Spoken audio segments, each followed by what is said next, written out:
So welcome everybody to this third lunchtime lecture in our Science Incorporated Constructing the Natures of American Modernization series, which examines scientific knowledge and its technical, social and political entanglements in 20th century America. My name is Daniel John Mitchell. I'm the director of the Center for Historical Research at the Science History Institute. Let me move to introduce our speaker today, Matthew Shindell, curator of planetary science at the Smithsonian's National Air and Space Museum in Washington, D.C. He has a PhD in History of Science and Science Studies from UC San Diego and a master's degree in creative writing from the University of Iowa Writers Workshop. He's taught various American universities across the country, including Johns Hopkins, Harvard, Georgetown, and the University of Southern California.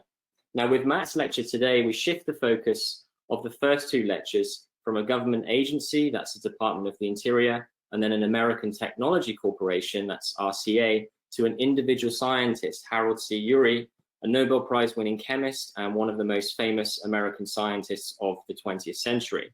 He's not so well known among the public today, which makes his career arc and what it says about 20th century American science particularly interesting.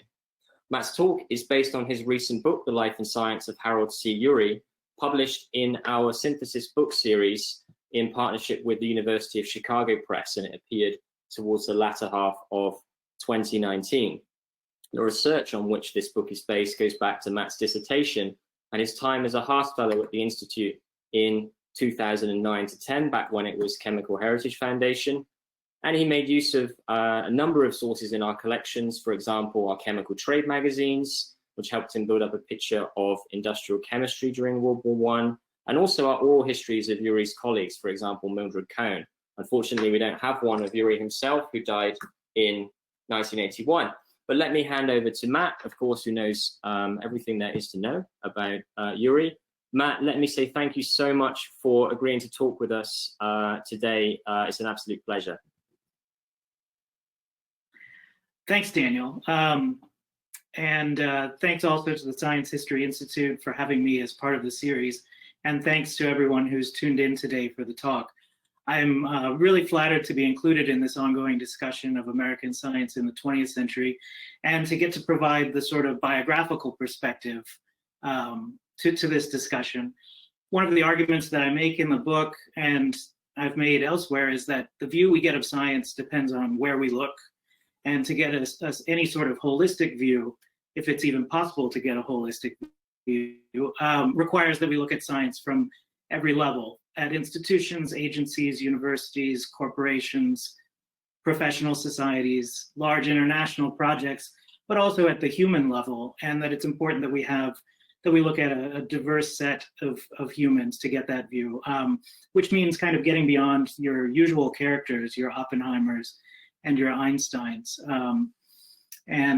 So that's one reason why I think this book project makes at least some contribution to our understanding of 20th century science. And one of the reasons that I think the biography is useful in this is that it gives us a means through which we can navigate all these various levels. It gives us a very personal entry into those spaces, the government spaces, university spaces, etc.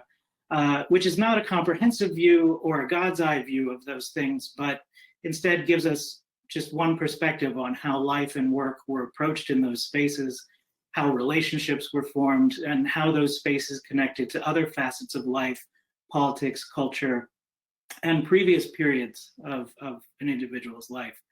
And as you'll see as this talk goes on, one of the reasons I gravitated towards this Urey was that his life and career intersected with so many of the important moments and spaces of the 20th century and the American science during that century. But before I get into that, I wanted to do something that I've done when I've given talks at universities about this project, is to talk about where the project came from, how long it took to get from the project's origins to here. There are probably graduate students in the audience today and early career folks who have not yet, maybe not finished the dissertation, or in the case of the early career folks, haven't yet published that first book. And I'm hoping that talking really briefly about the various stages of making the book would be helpful to them, but also enlighten you a bit about my own research process, I suppose. So one of the things to emphasize is that bringing a scholarly book into the world, especially the first book, can take a very long time, especially given the disruptions that our lives and careers now come with these first few years out of graduate school. So I gave my first scholarly talk about Harold Urey as far back as 2006 at an HSS meeting in Vancouver, Canada. And this wasn't yet my dissertation topic. It was probably about a year or so later that I decided to write a dissertation about Urey, having realized that there were themes and questions central to the history of science that could be answered using his life story. And I headed off to the Science History Institute in 2009, which was then the Chemical Heritage Foundation, to start writing that dissertation.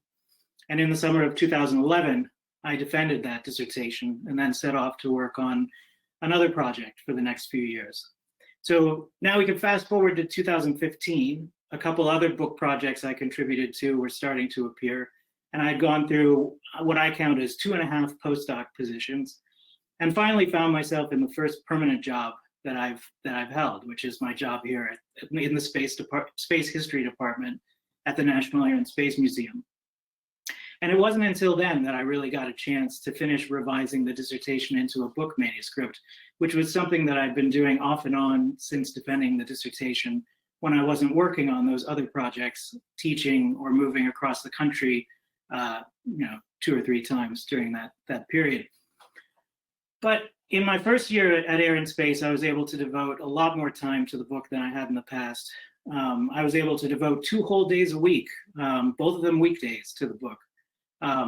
And the other 3, of course, were devoted to gallery work and business. And you can ask me someday about the transformation of the National Air and Space Museum, maybe 5 to 10 years from now, when I've recovered fully from that activity. But it was a real privilege to have those 2 days a week to work on this book. And I finally submitted that complete book manuscript to the University of Chicago Press in 2016 to sort of apply for that spot, I guess, in the synthesis book series. And the readers' reviews were returned, manuscript was accepted, revised book manuscript was handed back to Chicago in 2018. And there's a very bureaucratic reason that it took more than a year to submit the revised manuscript to Chicago, but that's a whole other story about being a federal employee. And then finally, a year later, a year which included one very long government shutdown, during which I may or may not have reviewed my copy edits and index, in December 2019, voila, here's your beautiful book, which we're looking at here on the screen. So, that's many years of work to go from that first research paper to publication, right? Depending on how you count, from that first paper or from first starting the dissertation, this project took a good decade or more. So let's talk a little bit about how that happened. So of course, like I said, it started out as a dissertation. And so before it looked like that beautiful book, it looked like this. And it looked like various versions of this that were not as well formatted as the final version, of course, because you go through the formatting police as you get towards your defense. And it was originally titled The New Prophet, Harold C. Urey, scientist, atheist, and defender of religion. This was a project that had many twists and turns when I first started it. So that first talk that I said I gave in 2006 was actually titled To Hell with the Moon. And it was the product of a graduate research seminar on science and religion that I took in my second year as a grad student.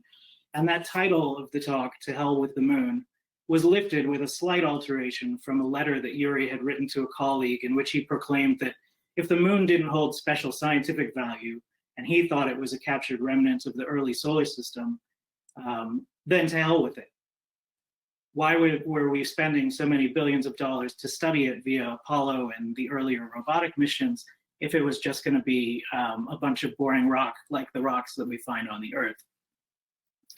I don't think he meant that 100%, by the way, but that was his response to those who told him that he was wrong, that the moon wasn't a unique scientific object. Now, at that time, like I said, I wasn't intending on writing a dissertation about Harold Urey or of doing anything biographical. I was interested in the history of planetary science and how geologists had come to dominate that field in the space age. And Urey had emerged in that context as one of the geologists' most vocal critics. And then, here he was in the 1950s arguing with geologists about the proper way to understand and study the moon.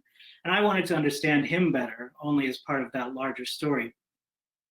But the more time I spent with the Urey papers, which very conveniently were located there at UC San Diego, which is one thing to keep in mind if you're looking for a dissertation topic. Sometimes the local sources are the best sources. So the more I looked into those papers, the more I became convinced that there was a story there that was not just about one scientist's career, but about multiple important themes in the history of science, and that could possibly help us understand better the story of science in America in the 20th century. And I also became convinced that there was more to Urey's story than you could pick up from his brief appearances in the existing history of science literature. No one had ever really tried to piece together the various chapters of his life story, but had instead only looked at discrete parts of his career and public life where they intersected with important moments in the history of American science. So Peter Kuznick, for example, had described Urey's work in the 30s as a political activist during the Great Depression. Jessica Wang had documented how Urey's naive politics about world governance got him into trouble during the Cold War. Dan Kevles had written about Urey's work in atomic science in his book, The Physicist. And Ron Dole had written about Urey's later entry into Earth and planetary science in the 40s and 50s. And that's just a few of the places where Urey's name popped up or where he received sort of extensive treatment, but only for those moments. None of these stories seem to connect easily to the others, in my mind anyway. And in terms of the scientific research programs that Urey initiated during these times, there was no good explanation of why he took this specific trajectory from physical chemistry to earth science to planetary science and origin of life research, and a few other twists and turns in there as well. And his politics were even more difficult for me to unpack, not knowing his sort of full life biography.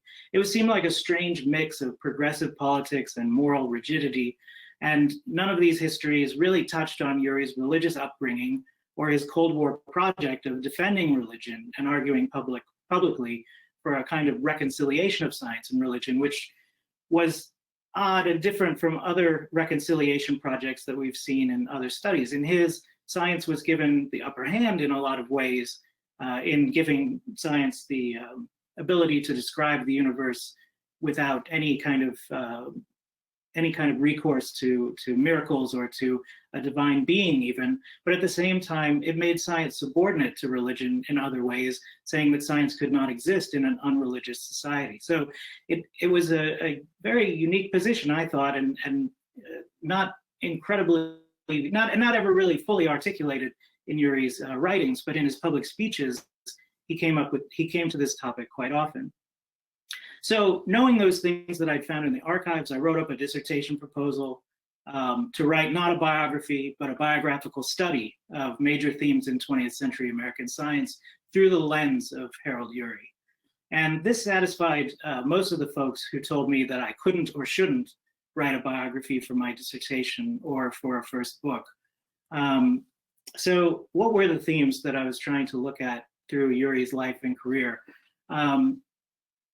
So first off, I wondered, how could Urey's life and career help us to understand the changes in the landscape of American science that occurred during the 20th century? We know that American science grows by leaps and bounds during this time. We know that the character of that science changes. We know that the philosophy through which scientists approach their work during this period changes.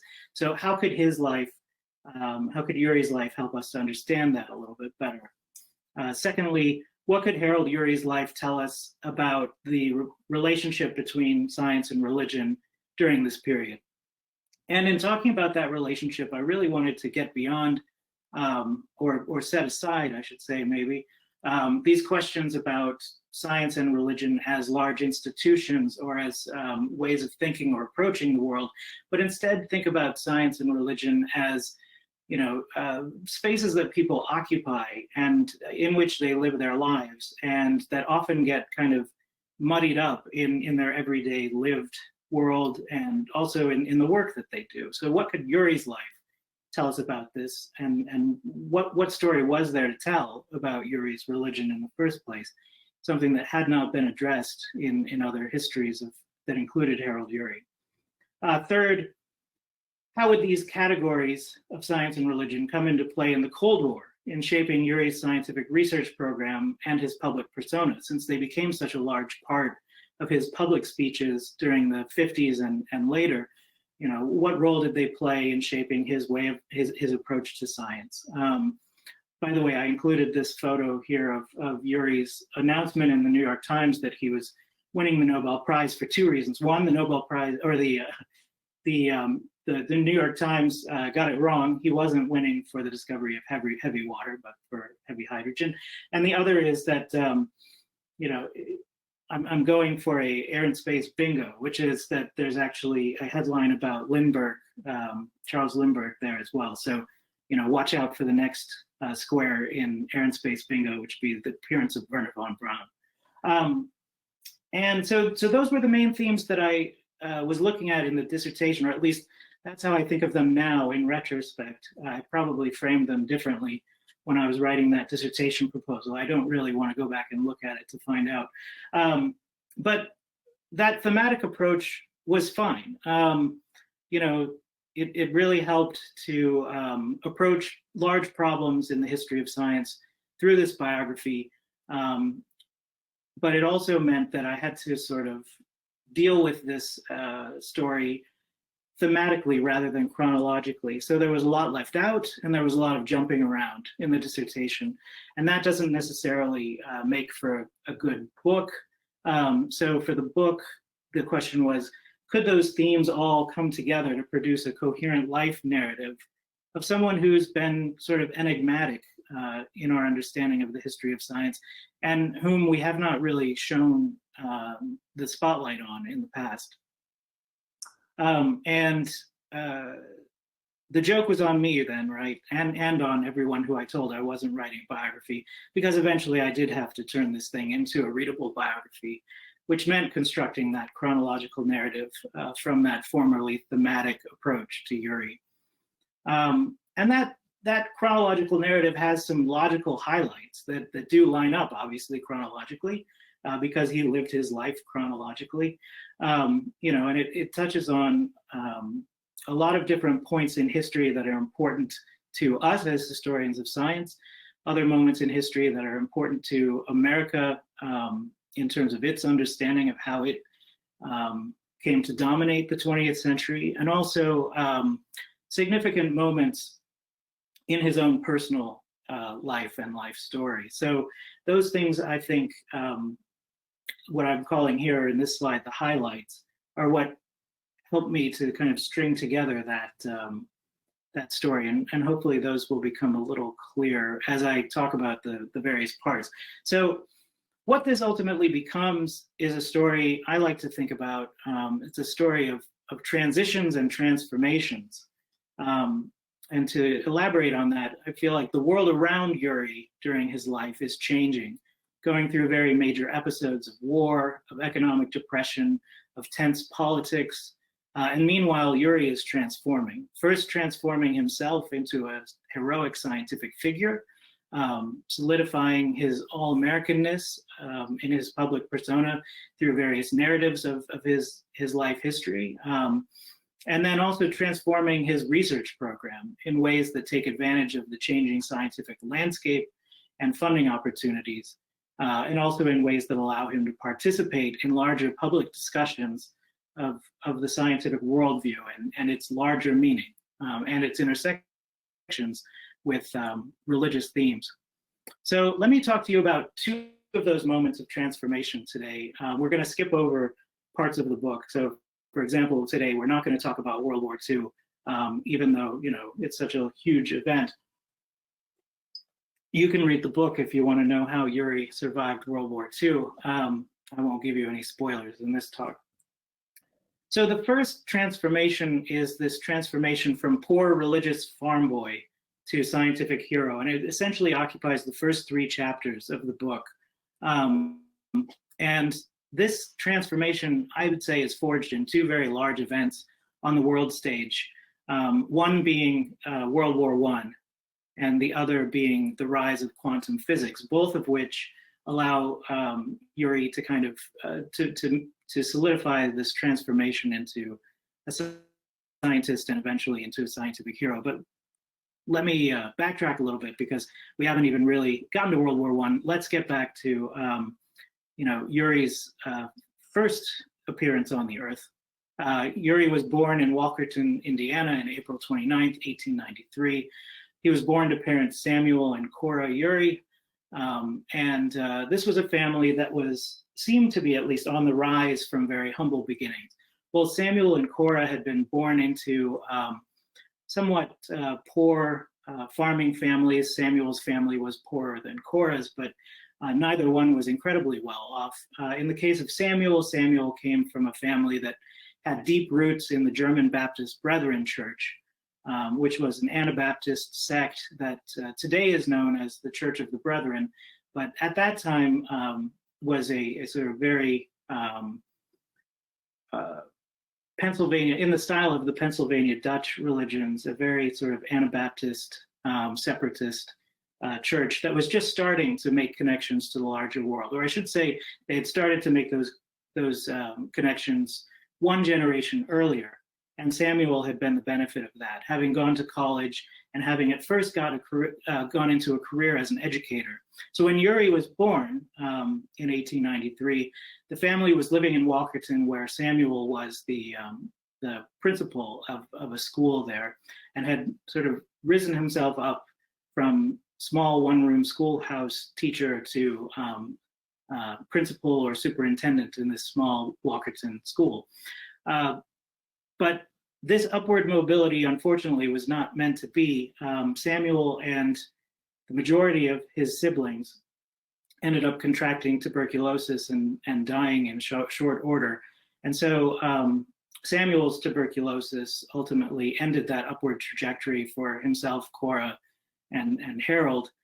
So, for example, this photo that you see in this slide here is the family while living in Southern California. They had moved to California with the idea that it would be good for Samuel's tuberculosis. And here you see Samuel working, hammering together a packing crate for either strawberries or citrus. Of course, the local industry in Southern California and in the area where Samuel ended up settling with the family was very involved in agriculture with citrus and other fruits. And the Brethren were actually making their own inroads into Southern California and into other parts of the country through sorts of, these missionary missions. And Samuel was essentially a missionary reverend who was going into these communities and preaching at the local Brethren churches that had been established there. Unfortunately, being a minister in the Brethren church didn't pay, and so this is why Samuel is hammering together crates in this packing facility. And the 2 children in the background that you see in that photo are Harold and his younger brother, Clarence, who are just kind of hanging out while Samuel is hammering those crates together. Well, Southern California didn't end up being a good place for Samuel. After all, his tuberculosis continued to get worse. And because it ultimately affected his brain, he also had to be institutionalized for about a year there in Southern California. At the end of his institutionalization, he sort of reconciled himself with the notion that he was going to die, and so moved the family back to Indiana, where he did die when Urey was 6 years old, when Harold Urey was 6 years old, and left the 2 boys and their younger sister Martha to be raised by his widow and his widowed mother. So they were raised by those 2 women for the most of their childhood. Now, after the loss of Urey's father, one of the things that becomes notable in Urey's own life and in tracking this transformation that he starts to undertake a little bit later in his life is that Urey then sort of searched for surrogate father figures and often found them in educators, first in high school and then later at both his undergraduate and graduate school education. And it was these male role models that he found in these later parts of his life that helped to shape the persona that he developed, or that I should say he grew into as he spent more time with them and became a scientist in his own right. So, let's see, there's one more photo of the family there in Southern California picking strawberries in the strawberry patch. This was, obviously doesn't look like they were out there doing hard labor in what looked like their good clothes, but they were definitely living the agrarian life, not much different from what they'd left behind in Indiana, but probably with better weather in Southern California. So in high school, Urey does gravitate towards his teachers as folks who he can emulate and idolize, and through his teachers, perhaps also remembering that his father was an educator, he decides that he wants to be a man of learning and an educator himself. And so he gets his teaching certification and goes on to teach after high school, first in the Indiana schoolhouses that he came from, and then in the even more rustic schoolhouses of the mining and timber camps of Montana. But that doesn't really satisfy him, and he realizes that if he really wants to better his life, if he wants to become like these men who he idolized and sort of realize the ideal version, you might say, of them, then he really needs to go to college. And so he ends up at the University of Montana. And it's worth remembering at this point, Urey is still, of course, making this transformation and doesn't even really feel comfortable in the skin of a college student when he first arrives. He's still very poor. There are stories amongst his peers that say that he lived in a tent on the outskirts of campus during his first year there at school, and then was able to move to campus only after he had worked over the summer laying railroad tracks, and then with a student job in the biology department his second year. And he also was still very self-conscious about his sort of brethrenness at this point. Other rumors or stories about Urey, again, some of these may be apocryphal, but I think there's truth in this one, say that he practiced his English out of a dictionary at night while he was in high school and in college, so that he could sort of shed that sort of Pennsylvania Dutch manner of speaking and adopt something that was more in line with his peers and with the professors that he was studying with.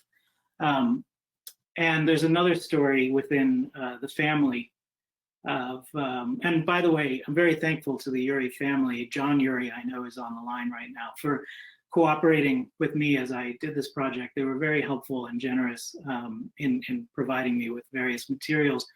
But one story that circulated in the family and that was recorded by Urey's younger sister, Martha, in a small memoir that she wrote, is that at one point, Urey came home from college and he and his brother Clarence traded their neckties so that they could go back to school and pretend that they had both purchased new neckties over the Christmas holiday.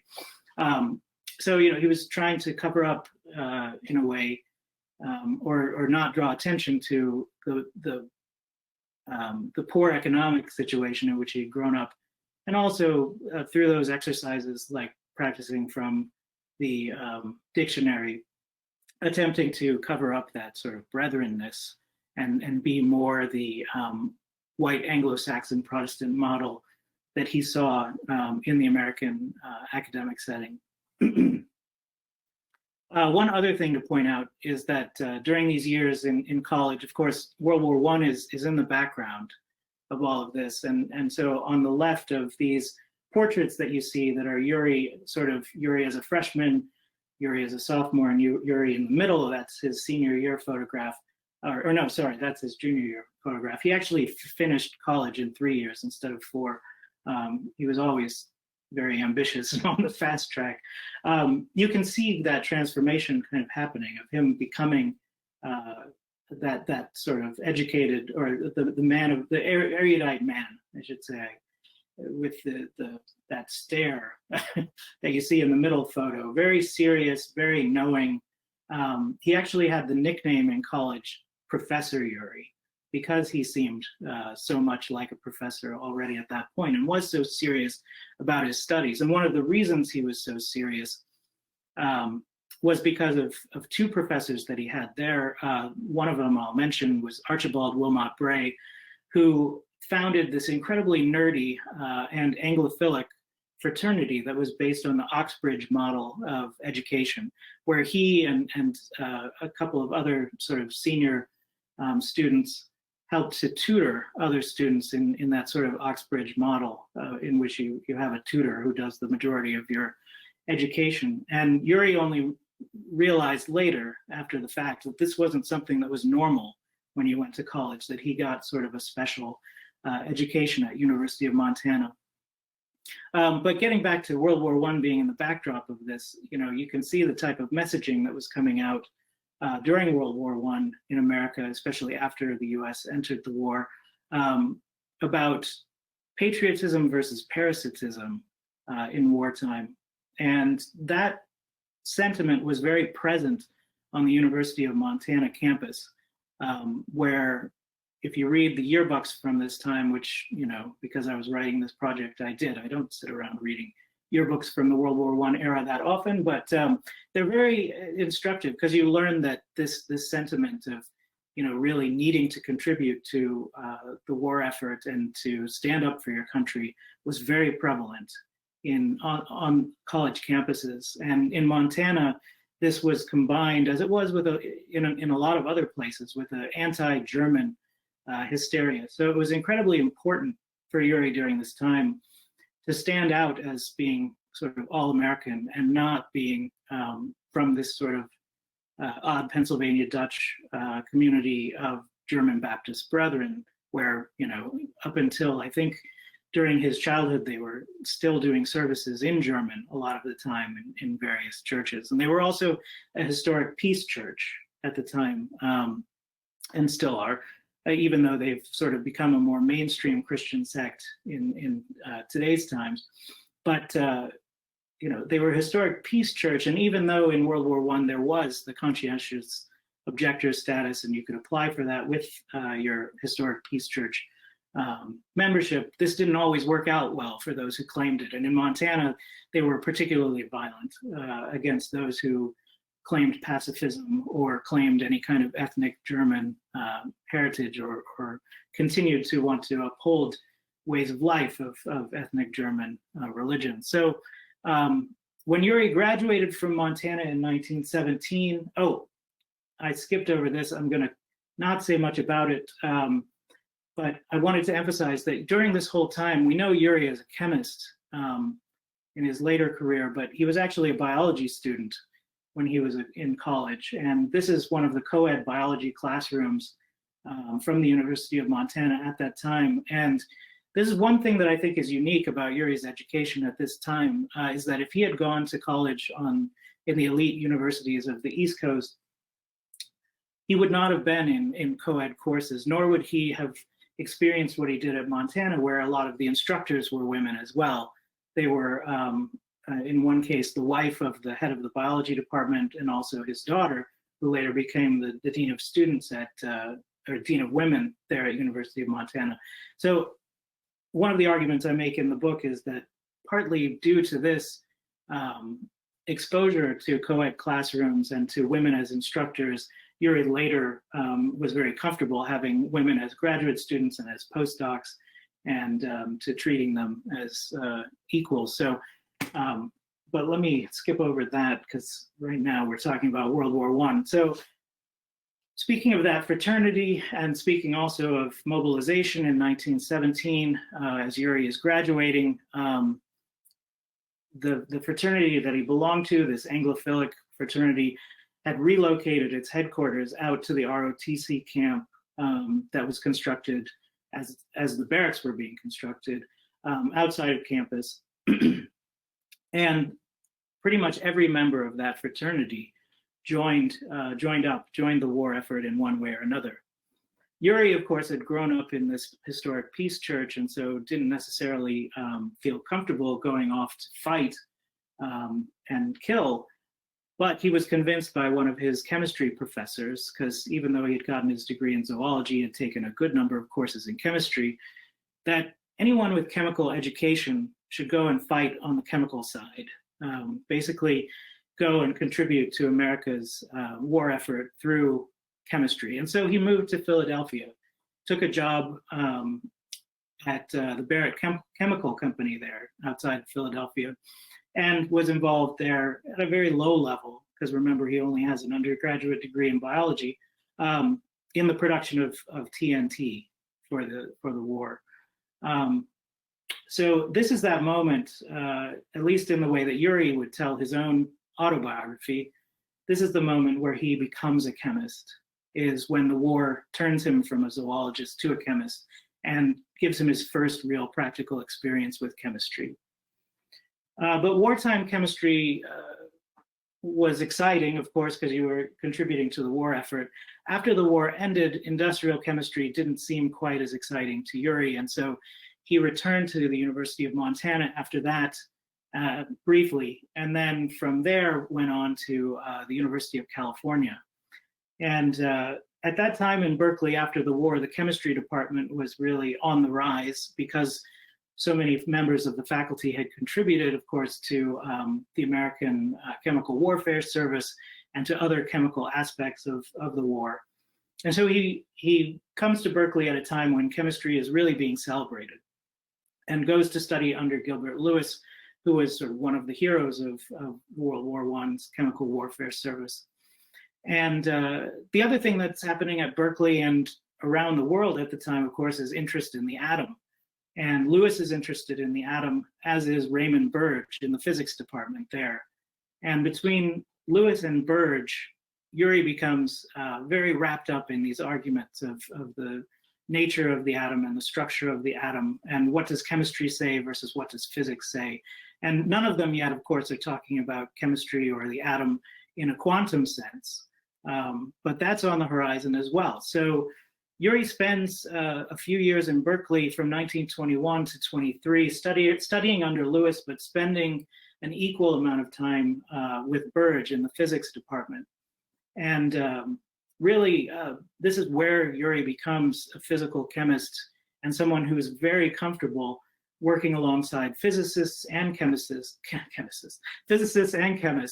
and not really recognizing a distinction between these disciplines in terms of what questions they should be interested in.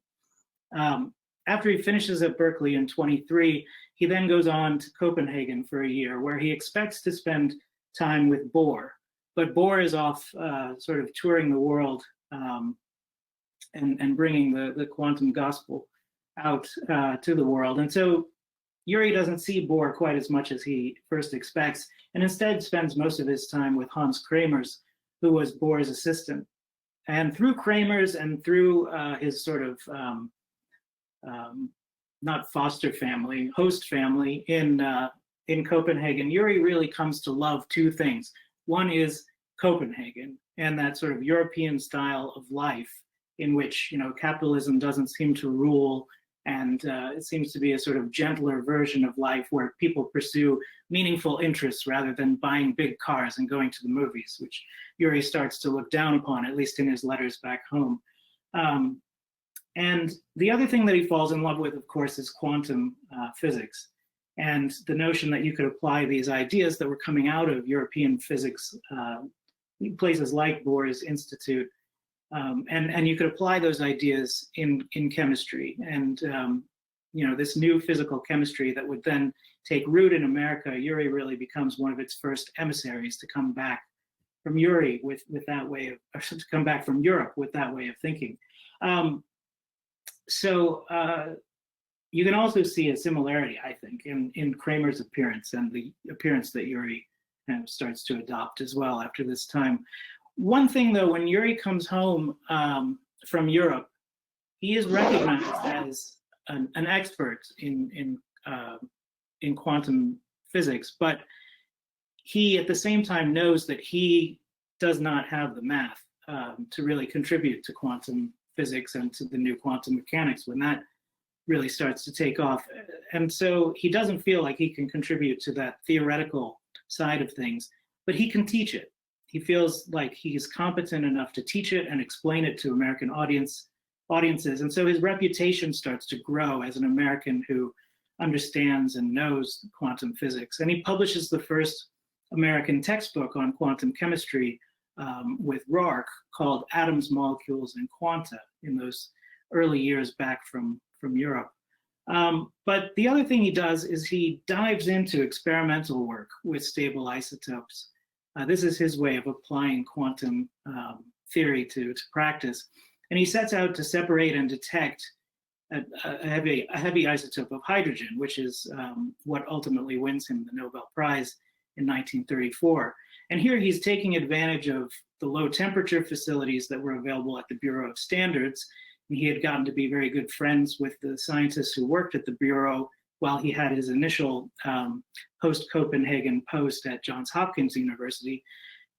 And he was also able to, once he moved from Hopkins to Columbia, sort of repurpose a nice piece of equipment, a spectrograph that he found in the basement of the chemistry department there.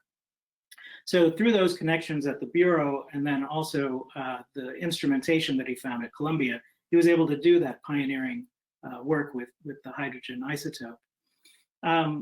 So let's leave this episode here. So here's Urey shortly after winning the Nobel Prize in a newspaper feature that was explaining how American scientists and American science had finally caught up with the Europeans and maybe even was going to surpass them. And we have examples like Urey, this all-American farm boy who's grown up to, be a Nobel Prize winning chemist as an example of how we now have good homegrown scientific talent.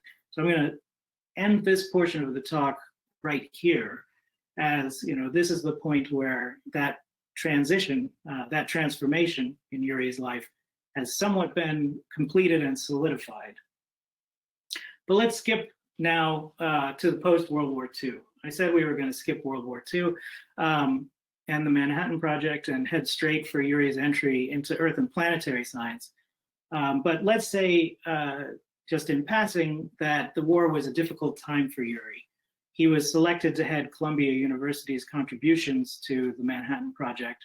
And this was a responsibility that drove him pretty much to a nervous breakdown, or to the point of just not really being able to deal with the management responsibilities that brought with it. And it also led him to a great deal of anxiety, not just the management work, but the idea of the bomb itself. Urey was one of these scientists who felt very anxious once the bomb had been used, and really felt a sense of, I would say he felt a sense of remorse of having been part of that group that brought it into existence. Although he always claimed that he didn't regret it, in terms of he didn't regret standing up and doing the work for his country. He nonetheless regretted the bomb itself. And he said, along with other scientists in a feature that they published shortly after the dropping of the bomb in Collier's magazine, he said, "I'm a frightened man." And that was his tone in those first years after the bomb had been used. And Urey spends that first year after the end of the war kind of scientifically aimless, but very politically active.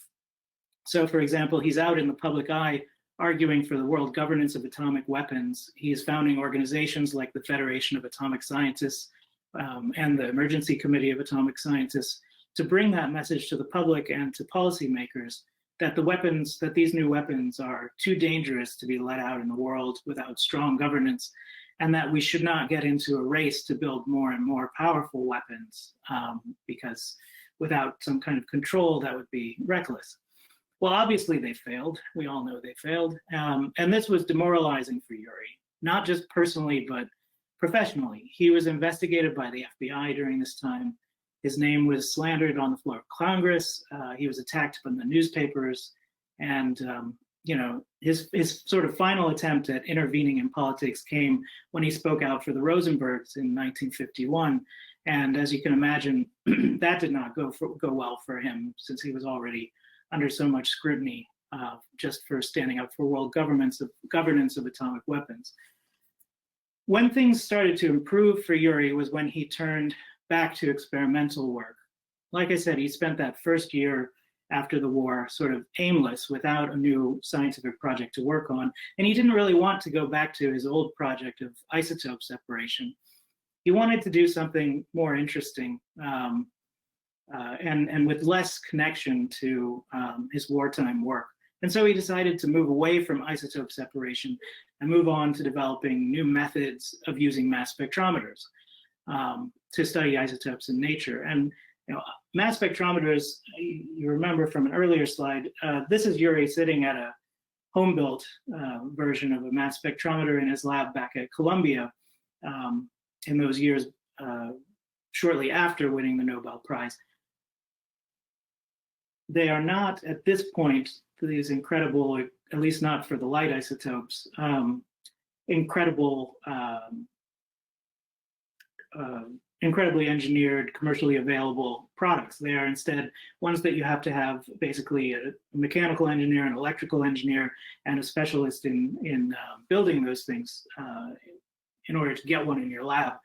So after the war, he decides, he's essentially seen that during World War II, and in fact, he's overseen some of the development of the mass spectrometers during the war, which involved the partnerships with companies like General Electric and others who started building more commercial and more reliable versions, easier to use versions of the mass spectrometer.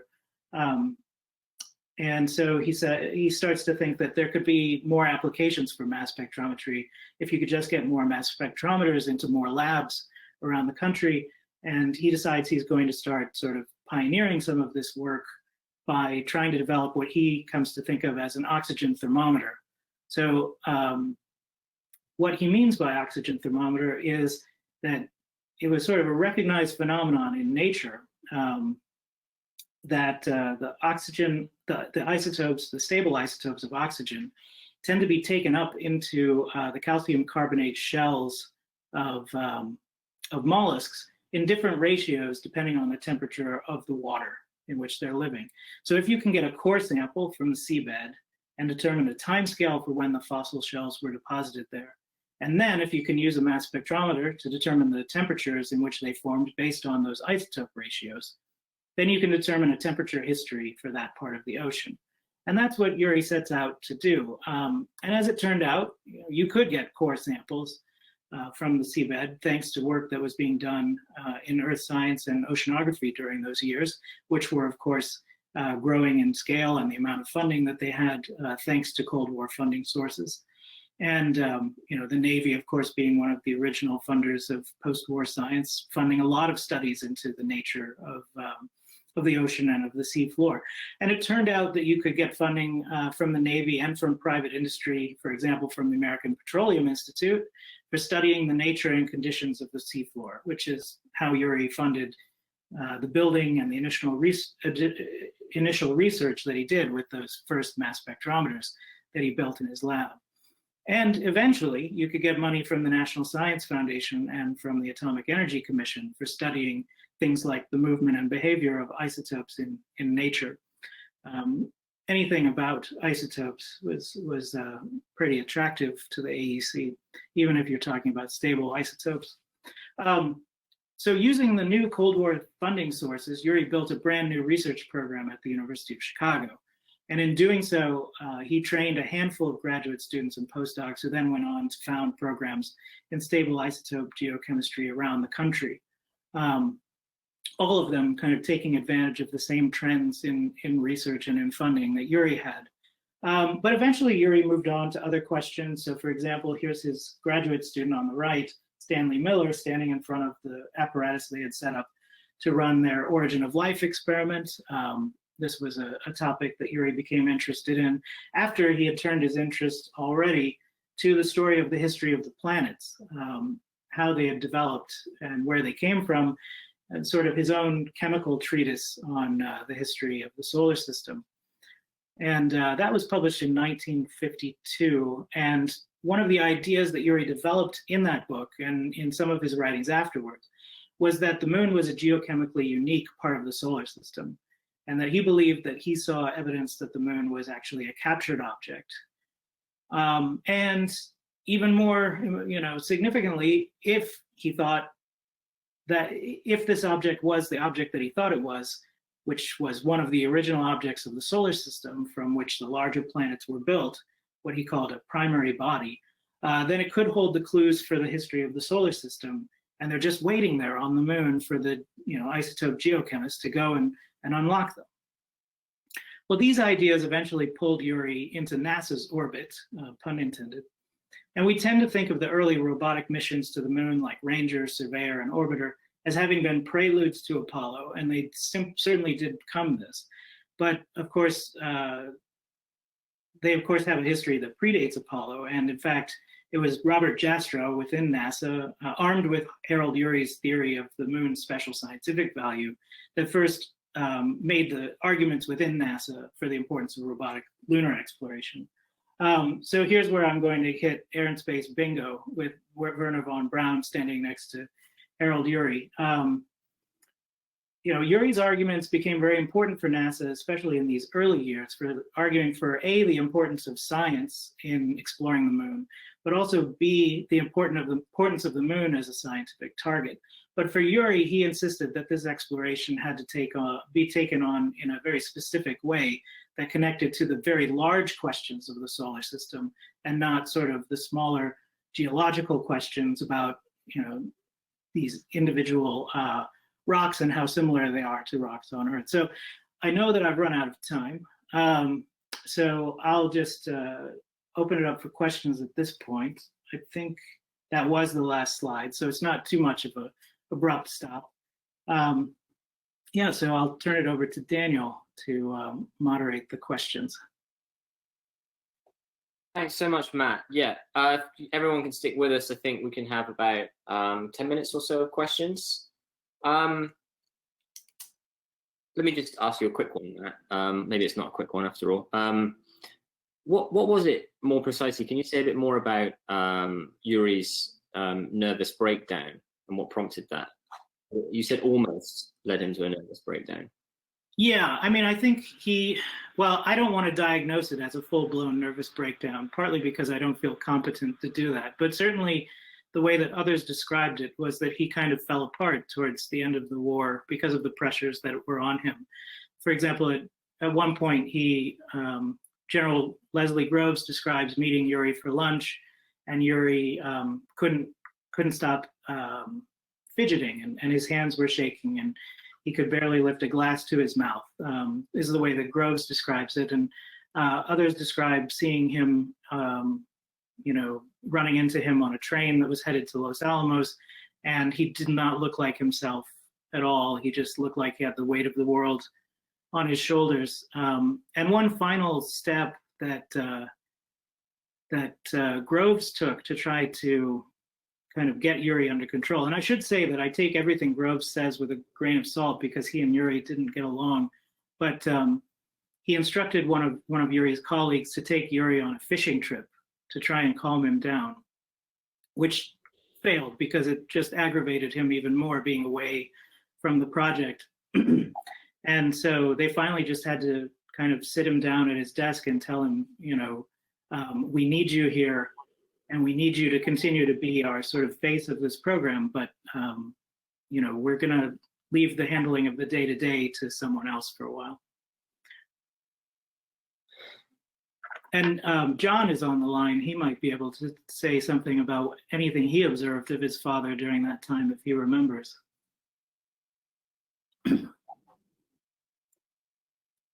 Yeah, let me, if John has a comment on that, he's very welcome to share it to me via the chat or send the comment to everybody. In fact, it's just as easy. I got a couple of other questions coming in. One of our postdoctoral fellows, Ingrid Ockert, who works on science advising in Star Trek, she wants to ask you about what Urey like to read in his spare time, magazines and books and so on. I don't have a great sense of what he liked to read outside of reading the scientific literature. I know he really kept up with his scientific reading, and he would occasionally read novels on trains. I do know that.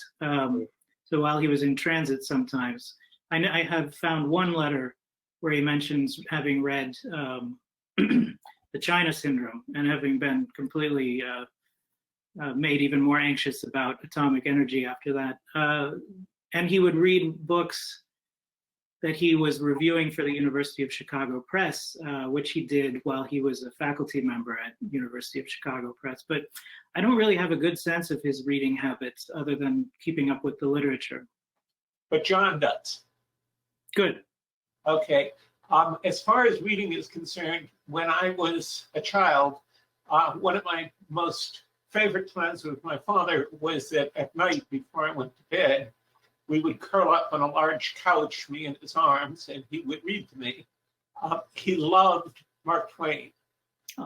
He read Huckleberry Finn to me, he read Tom Sawyer to me, he read The Connecticut Yankee to me, and other books like that. He also would read to me scientific books of my level. There was a book on dinosaurs put out by the New York Museum of Natural History that he read in. He also very much enjoyed Gilbert and Sullivan. He loved to go into the plays, and he loved the way that they stuck it to the pompous British and so on and so forth. As to the breakdown, I was too young to really be aware of it. But one thing my father always said about the war effort was that he absolutely despised the secrecy. Mm-hmm. My father was always one who wanted to talk to anybody he met about what his latest ideas were. And of course, with Need to Know being the basis of the Manhattan Project, he was not able to turn around and talk to a neighbor about what he was doing, mm-hmm. or talk to even a fellow scientist who might have been on the project about what his portion of the project was about. And lastly, my father always hated being an administrator. I am not certain of it, but I know that after Chicago, from then on, he never chaired a department that he was a member of. And he was a member of 2 large departments after that.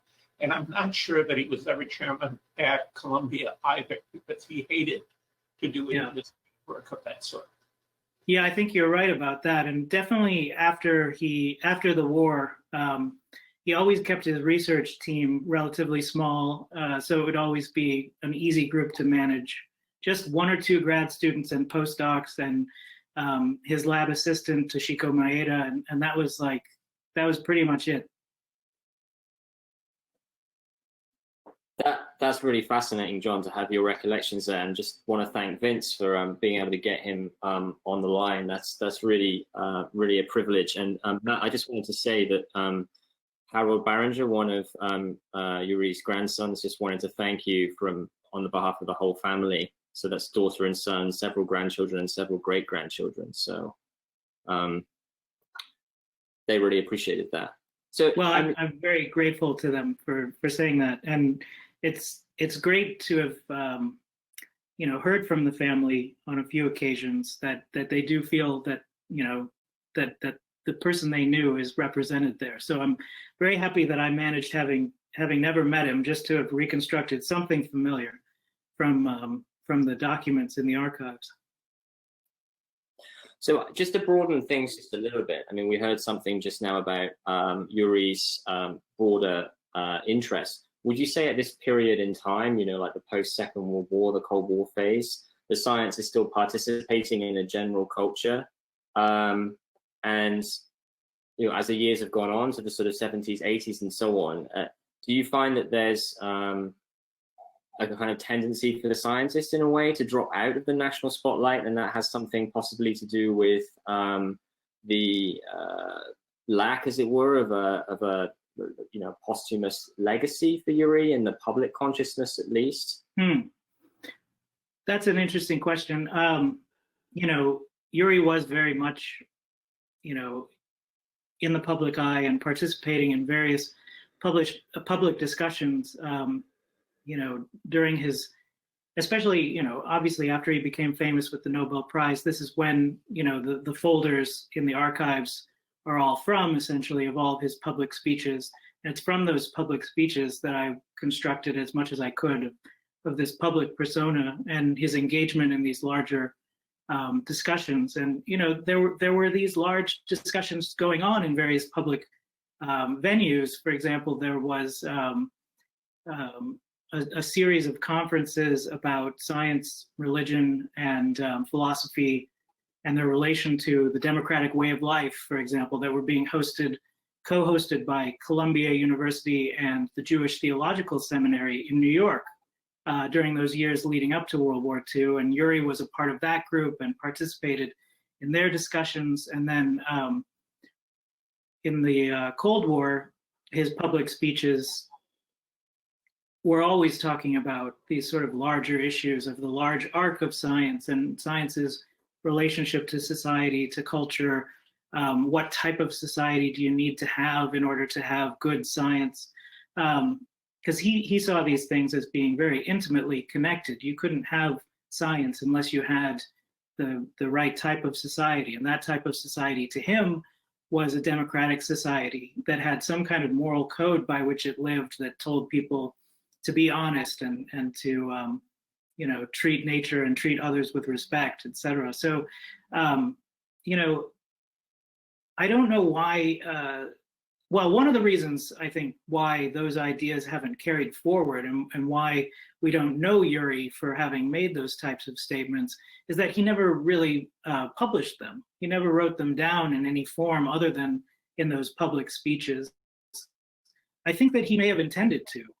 There was a sort of aborted book project that he had in mind following his work on the planets that might have been one that would go into this territory, but otherwise he only published the 2 books during his career, which is actually pretty remarkable for a physical scientist that he published 2 books, but just the one on quantum chemistry and then the one on the planets. So, the fact that he didn't write them down and record them, I think, is part of the reason. And I also think the way that final episode of his career ended with the moon, with his ideas kind of being pushed into the margins, and with he himself feeling a little bit bitter about his participation by the end in NASA's lunar program, I think that may also have pushed him a little bit out of the public eye.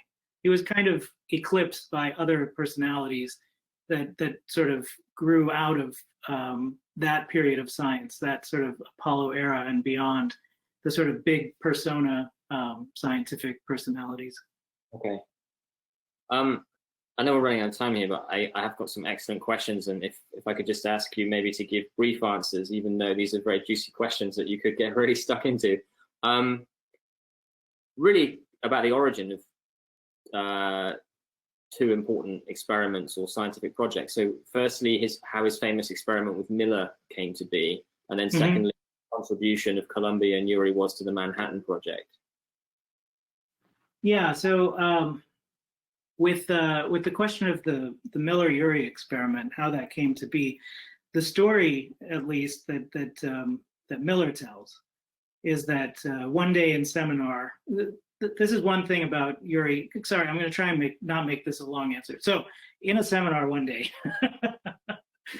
Urey was talking about somebody else's paper that had just recently been published about the early conditions of the Earth and how life might have arisen. And Urey said he disagreed with it completely. He said the Earth must have begun with a reducing atmosphere, and he described then the conditions under which, the chemical conditions under which life could have emerged.